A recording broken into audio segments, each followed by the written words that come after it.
Hey, what's up guys? Welcome back. So Samsung is usually considered as one of the most innovative smartphone manufacturer.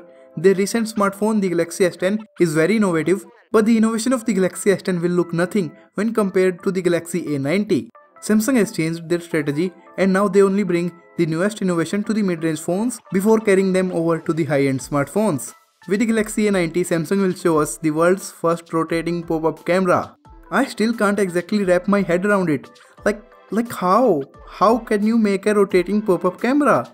It is supposed to be a mix-up of OPPO Find X mechanical camera and OPPO N1 rotating camera. In my previous OnePlus video, I took a poll about do you guys prefer pop-up cameras?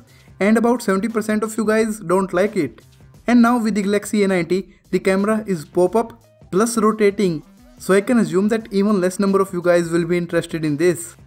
The pop-up camera already is very breakable, and when you add the rotation feature with the pop-up camera, I guess the chances of the failure will have to increase a lot. There's one thing I should definitely mention, this is a new level of innovation for sure.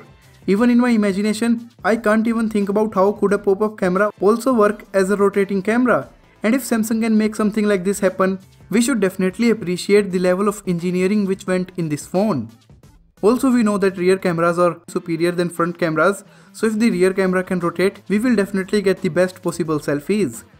But as far as practicality, I don't really think that this phone could last 2-3 years.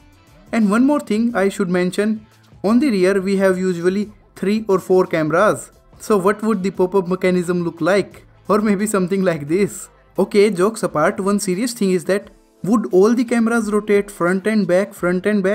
Or maybe like only one camera can rotate front and back and the rest of the 2 cameras are permanently fixed on the back side. This is an interesting point of view. This phone definitely super innovative, probably the most innovative, so I can't wait for it. Do let me know your thoughts in the comments, like how would it work, would you guys purchase it?